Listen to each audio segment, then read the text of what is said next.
corresponde esta noche leer el capítulo 13 del libro de Job. Es una continuación del discurso de Job que empezó en el capítulo 12. Veíamos anoche que en el capítulo 12, o en la primera parte de este discurso, Job primeramente habla acerca, o dice sarcasmos, burlándose de la pretendida sabiduría de sus amigos. Después habla acerca de la inteligencia universal. Job se da cuenta de que hay una inteligencia universal y que todos los seres vivientes tienen algún conocimiento de Dios. Eso es una revelación extraordinaria porque indica la unidad del universo, indica también de que este universo está hecho por una mente inteligente y que las mentes inteligentes de los hombres inteligentes están capacitadas para conocer a Dios y conocer la creación. No hay ninguna discrepancia ni ninguna enemistad entre la ciencia y Dios, porque la ciencia, bien intencionada, estudia y analiza la creación de Dios descubriendo sus leyes maravillosas. Y como Dios le dio al hombre la inteligencia y el hombre usa su inteligencia para hacer ciencia, entonces la ciencia humana, si se quiere, es dada por Dios y pertenece a Dios. Lo malo está que a veces el científico pone un mal corazón y un espíritu irreverente a sus conocimientos científicos, y entonces sí, la ciencia, o por lo menos el científico tal, se vuelve enemigo de Dios. En la parte final del capítulo 12, Job se dedica a hablar de la sabiduría y el poder de Dios, que se manifiesta de muchas maneras. Se manifiesta mandando la lluvia y mandando la sequía, se manifiesta dirigiendo la vida del hombre, que si quiere Dios matar al hombre lo mata y si quiere darle vida le da vida. La sabiduría y el poder de Dios se manifiestan también en el gobierno de las naciones.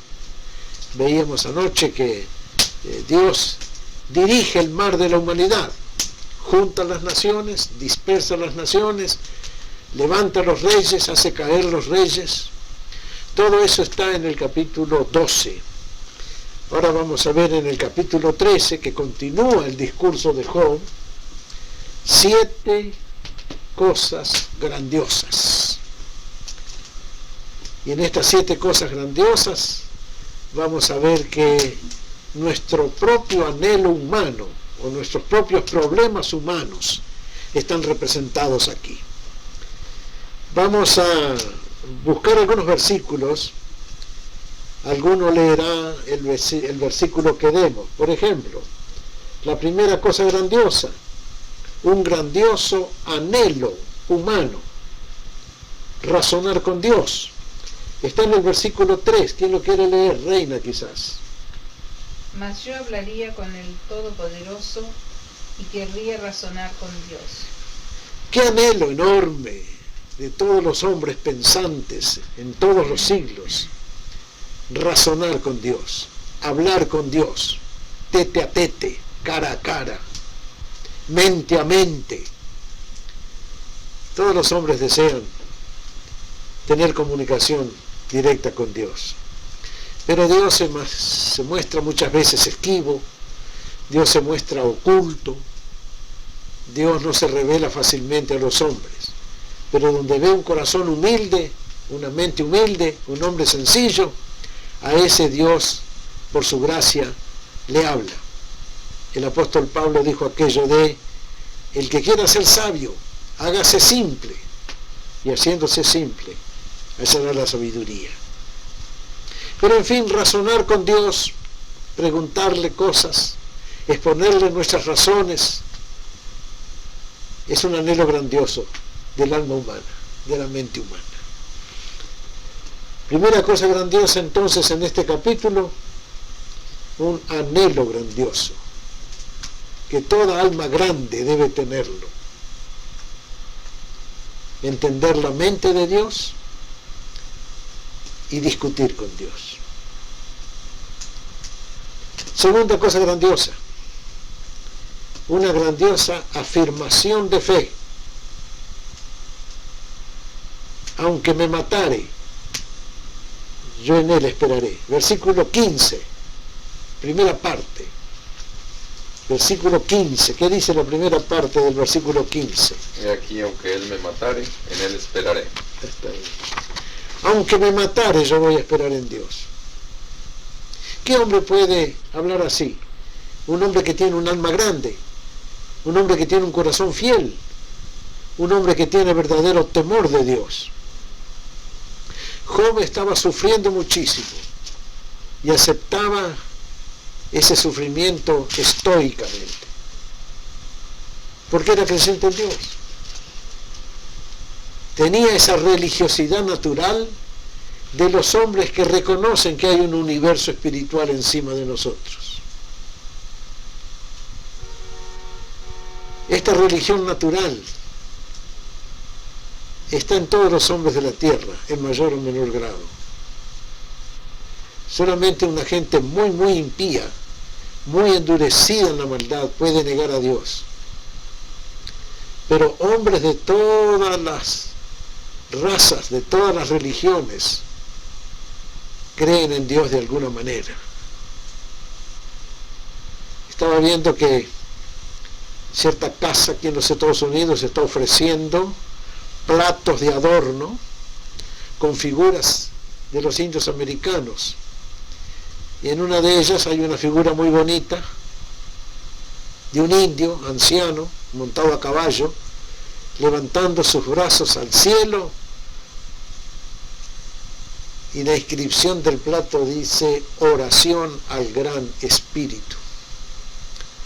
Los indios pieles rojas y los indios de México y los indios del Perú, antes que llegaran los españoles o los ingleses, creían a su manera en un Dios todopoderoso, en un Dios espiritual. Y los hombres que han tenido este sentimiento y esta fe en un Dios grande que también es bueno, aunque sufrieran mucho, dirían: yo seguiré esperando en Él. Entre los cristianos, sobre todo, debemos tener esta actitud constante. Aunque el Señor no me dé lo que le pido, aunque el Señor me mantenga en pobreza, aunque el Señor me tenga en un lecho de enfermo, yo siempre voy a esperar en Él, porque no puedo menos en mi vida que esperar en el Señor y cantar al Señor y orar al Señor, aunque no tenga nada de las bendiciones prometidas. Esa es una grandiosa afirmación de fe verdadera. Creer en Dios, aunque no nos dé nada de lo que le pedimos. Señor, te bendigo por lo que me das, y si nada me das, también te bendigo. ¿Qué poeta dijo eso? ¿Fue un español o fue Amado Nervo? Señor, te bendigo por lo que me das, y si nada me das, también te bendigo. Grandiosa afirmación de fe. Ahora tenemos una grandiosa decisión moral e intelectual. Versículo 15 también, segunda parte del versículo. No obstante, defenderé delante de él mis caminos. Defender mis caminos, la decisión que hizo Job. Él iba a discutir hasta la muerte defendiendo sus caminos. Aunque Dios lo destruyese, como dijo antes, aunque Dios me matase, yo con todo voy a seguir discutiendo y peleando con Dios. No me voy a quedar callado. No me voy a resignar pasivamente a mi suerte. Voy a hablar, voy a quejarme. Voy a pedir razonar.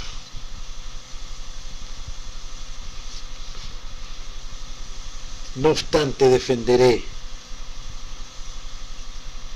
ante Él mis caminos. Tenemos que valernos de la palabra de Dios para defendernos ante Dios. Dios nos ha dejado en su palabra, especialmente en el Nuevo Testamento, suficientes palabras para defendernos delante de Dios. Y una de las cosas que yo hace muchos años me propuse para mí mismo, ser el abogado de los hermanos, no el acusador de los hermanos. Porque hay muchísimos predicadores, muchísimos pastores, muchísimos maestros de escuela dominical que se especializan en acusar a los hermanos. Siempre les andan buscando defectos, siempre les andan señalando pecados, siempre los andan atacando y condenando. Yo no, yo me he propuesto ser el abogado de los hermanos. Y si algún hermano cae y peca, todos pecamos y caemos, yo me he propuesto ser su abogado y darle palabras a este hermano para que se defienda delante de Dios. Así que la gran decisión de Job fue: defenderé delante de él mis caminos. O sea, defenderé mi modo de vivir, defenderé mi vida, defenderé delante de Dios mi ser, lo que yo soy, lo que yo pienso, lo que yo hablo, lo que yo hago, yo me defenderé hasta el fin. Una gran decisión que Dios acepta, esa decisión nuestra de defendernos delante de Él. Uno de los profetas dice, en nombre de Dios: venid y arguyamos juntos. El profeta Isaías en el capítulo 1. Venid y argumentemos juntos. Pongamos las cartas en la mesa. Discutamos noblemente y lealmente nuestras diferencias y vamos a ponernos de acuerdo. Eso quiere decir Job cuando dijo: defenderé delante de él mis caminos, y es lo que quiere decir Isaías cuando dijo en nombre de Dios: venid y arguyamos juntamente. La cuarta cosa es una grandiosa seguridad. Está en el verso 16. ¿Quién lo quiere leer? Del mismo será mi salvación, porque no entrará en su presencia el impío. Él mismo va a ser mi salvación. Qué seguridad la que tenía Job, de que él saldría justificado aún discutiendo de hombre a hombre, vamos a hablar así, de hombre a hombre con Dios. Yo voy a salir justificado. Él mismo va a ser mi salvación. Él me va a salvar. Él me tiene que salvar. Claro, Job todavía no conocía el plan de salvación de Dios. Job todavía no conocía nada de la cruz. No conocía de la sangre de Jesucristo. No conocía nada del Cordero de Dios que quita el pecado del mundo. No conocía ni pizca de la gran doctrina de la justificación por la fe.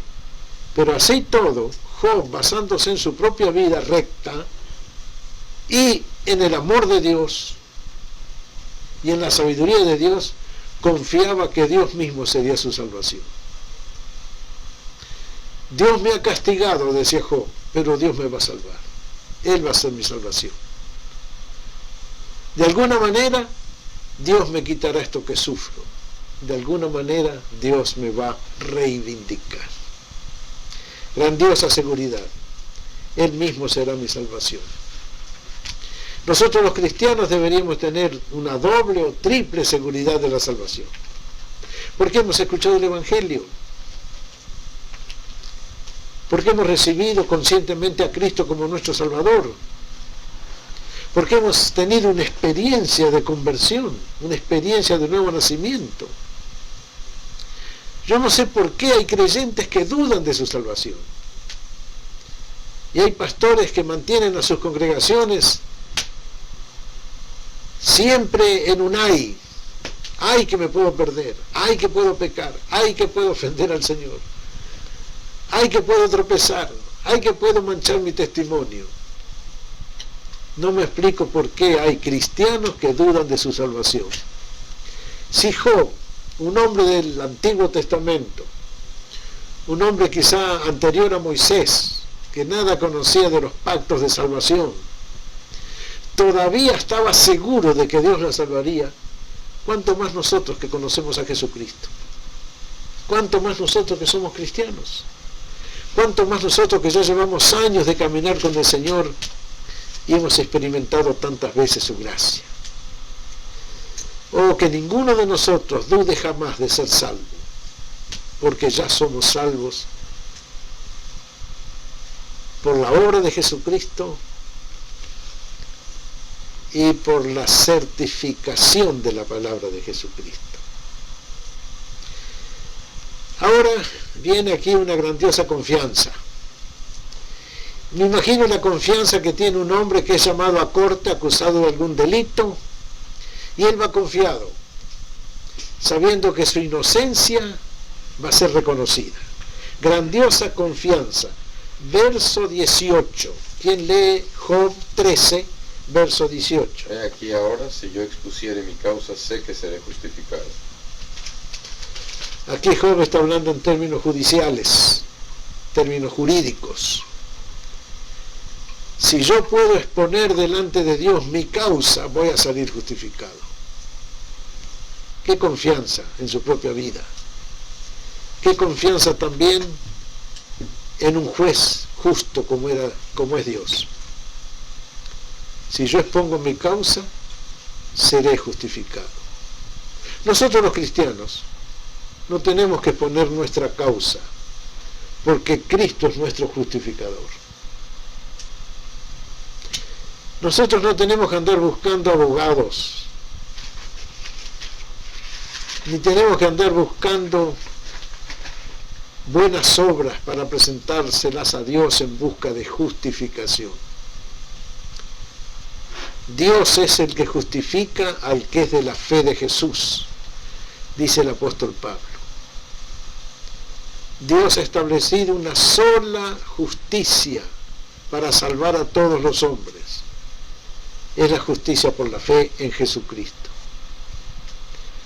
Así que nosotros, al presentarnos delante del gran juicio de Dios, no tenemos que exponer nuestra causa, pero sí tenemos que decir: Jesucristo me ha justificado, porque Él murió por mí, su sangre me ha limpiado de todo pecado, su palabra me ha regenerado, su espíritu me ha vivificado. Esa es nuestra justificación. No presentarle a Dios razones, sino presentarle a Dios como sacrificio vivo la sangre de Jesucristo. Pero ahora viene también un grandioso ruego. Con todo y tener tanta confianza y tanta seguridad, Job, él ruega. Era un ser humano después de todo. Su carne dolía. Su mente estaba medio confusa a veces. Su corazón dolía. Y le hace un ruego a Dios, un ruego grandioso. Versículos 20 y 21. A lo menos 2 cosas no hagas conmigo. Entonces no me esconderé de tu rostro. Aparta de mí tu mano y no me asombraré. Y no me asombre tu terror. 2 cosas le pide Job: aparta de mí tu mano, es decir, quítame la enfermedad, porque Job presentía o intuía que era la mano de Dios que lo había castigado. Y al decir Job, aparta de mí tu mano, le está diciendo: quítame esta enfermedad, quítame esta enfermedad. Si tu mano es mano de castigo, quítala. Si tu mano es mano de corrección, quítala también. Quítame la enfermedad. Job le pide a Dios que cese su dolor físico, pero también le pide a Dios que cese su dolor mental, su dolor del alma. Y tu terror no me asombre.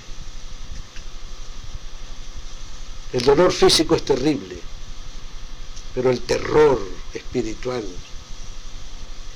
es igualmente terrible.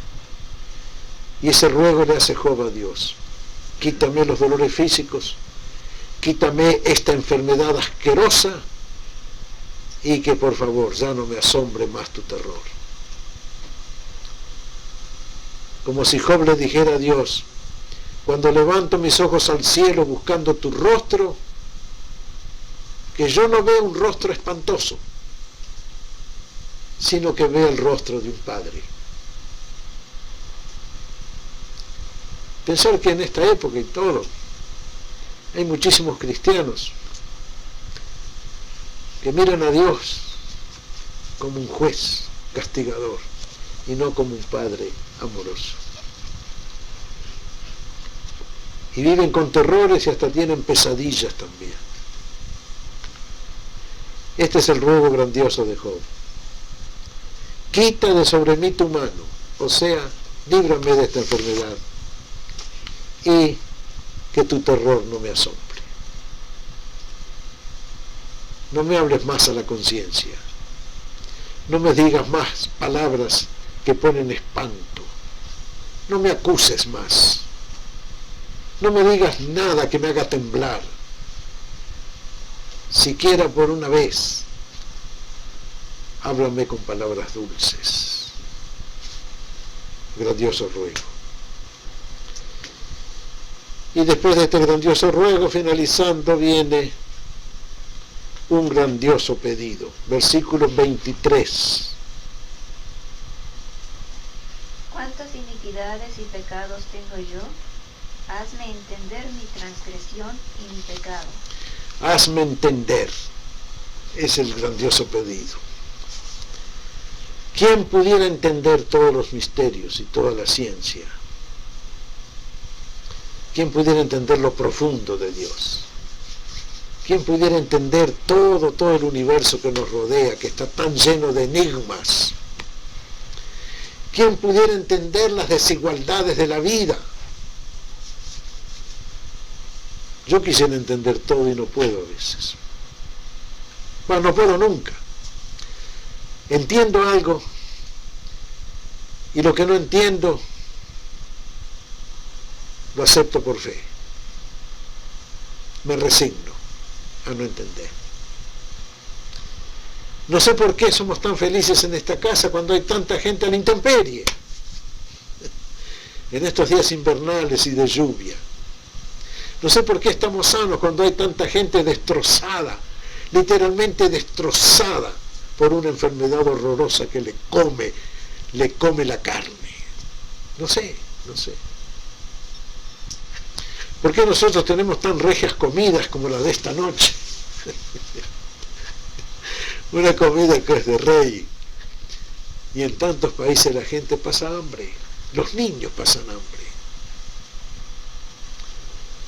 Las mujeres, los hombres, los ancianos.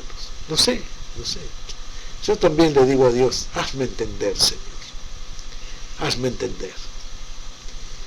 Y cuando oro así, y en las noches, si alguna vez me desvelo, converso con Dios, preguntándole o diciéndole, hazme entender, siempre baja la misma respuesta.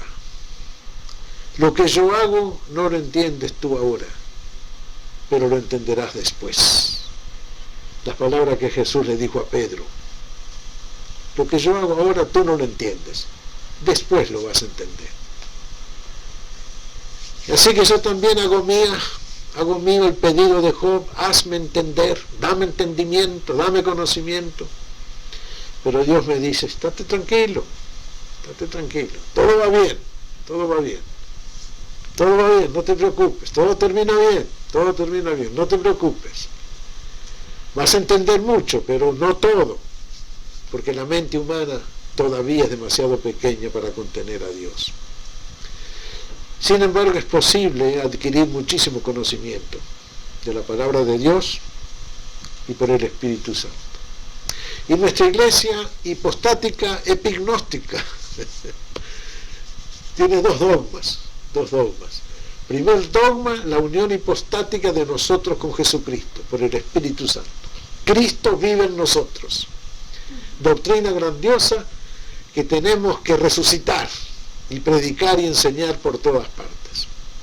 El segundo dogma es posible adquirir un conocimiento perfecto en esta vida de Jesucristo, de la salvación, de Dios, del Espíritu Santo.